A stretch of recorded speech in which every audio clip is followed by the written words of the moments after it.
The first story concerns two religious people. One was a rabbi and the other a vicar. They had a strange friendship. They used to meet in the park on a Sunday night for about half an hour and discuss their religious work. And they found, being of different faiths, they could help one another. And they never met socially, they'd never been to visit one another's family, they'd never even been out for a meal together.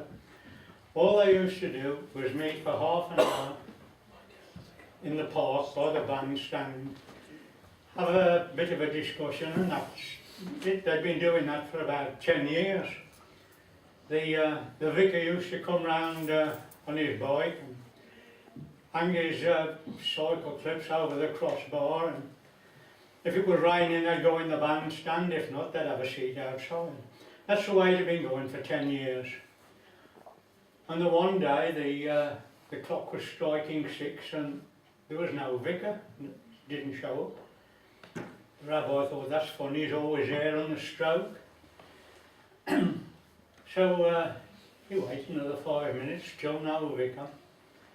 And he waited 20 minutes, he thought if he's not here in 20 minutes time, he must be ill or something. And anyway, about 20 minutes later, the vicar came running round the corner all agitated and sweating.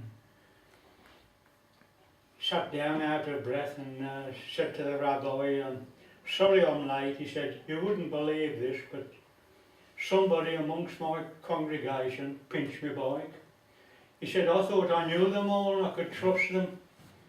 And then he said, somebody like that has it away with my bike. He said, I'm very upset about it. And the rabbi said, well, have you any idea who it might be? He said, no, none at all.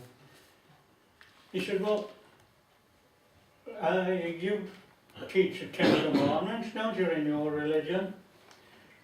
Get a sermon going about the 10 Commandments, and as you say each commandment, have a careful look around the audience. When you get to thou shalt not steal, have a real good look, and the guilty one will give himself up. You'll tell by his eyes who it is. So he said, okay, I'll try that then. And the next Sunday when they met dead on the stroke of 6 o'clock, the vicar came on his bike, hung his clips over the crossbar and went up to the rabbi and he said, well, I see you've got your transport back again. And he said, yes, he said, I have. He said, I was silly to miss it. And he said, well, did you make a sermon about the 10 Commandments?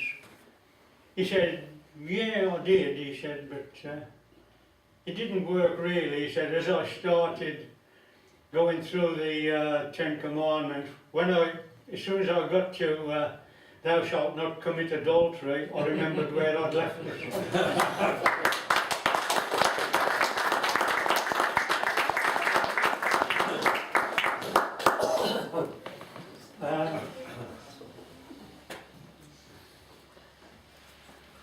Jesus was up in the waiting room, the pearly gates, booking the people in, and there were 2 or 3 waiting there, and he noticed a very old, careworn man, you know, and he thought, oh, a nice looking man, you know, I mean, he looks as if he's worked hard, he deserves a bit of a break from all his toils and labours. And when he came his turn, he went up to the desk and the man said, I've been looking for my son. And Jesus says to him, you look as if you've had a hard life. He said, yes, he said, I've been looking for my son for years, he said. I lost him and my whole life was concerned with trying to find my son. And he said, well, couldn't you, has he got any distinguishing marks or anything so that you could find him? He said, well, he got 2 holes in his hand and he got 2 holes in his feet. And Jesus looked at his hands, and he looked at his feet, and then he looked at this kindly old man, and he stepped towards him and says, Dad, the fella walked towards him and grabbed him and hugged him and said, Pinocchio at last.